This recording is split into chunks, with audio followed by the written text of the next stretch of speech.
মার্কিন president Donald ট্রাম্পের আলোচিত সমালোচিত নানা নীতির ফলে টালমাটাল বিশ্বের অর্থনীতি ও ভূরাজনীতি, এমনকি চাপের মুখে মার্কিন অর্থনীতিও।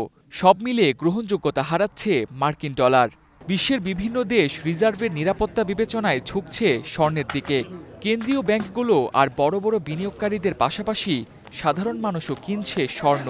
চাহিদার তুলনায় সরবরাহ অপর্যাপ্ত থাকায় আন্তর্জাতিক বাজারে প্রতিনিয়ত বাড়ছে ধাতুটির দাম।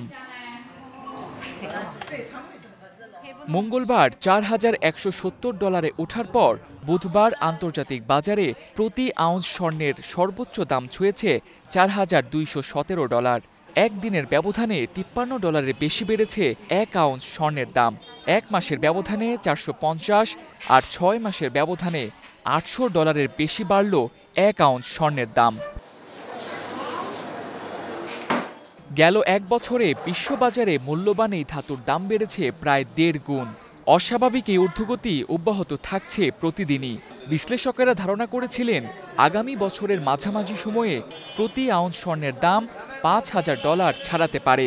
তবে বিশ্ববাজারে যেভাবে স্বর্ণের দাম বাড়ছে তাতে ধারণা করা হচ্ছে চলতি বছরেও $৫,০০০ ছাড়াতে পারে এক আউন্স স্বর্ণের দাম। আন্তর্জাতিক বাজারের স্বর্ণের এই দাম বাড়ার প্রভাব পড়ছে বাংলাদেশের স্বর্ণের বাজারেও। শুধুমাত্র অক্টোবর মাসেই দেশে স্বর্ণের দাম ৬ বার বেড়েছে। ২২ ক্যারেটের স্বর্ণের দাম ছাড়িয়েছে $২,১৬,০০০ টাকা। বিশ্ববাজারে যদি দাম বাড়তে থাকে, দেশেও স্বর্ণের দাম আরও বাড়তে পারে। Tamsid Ahmed, star news.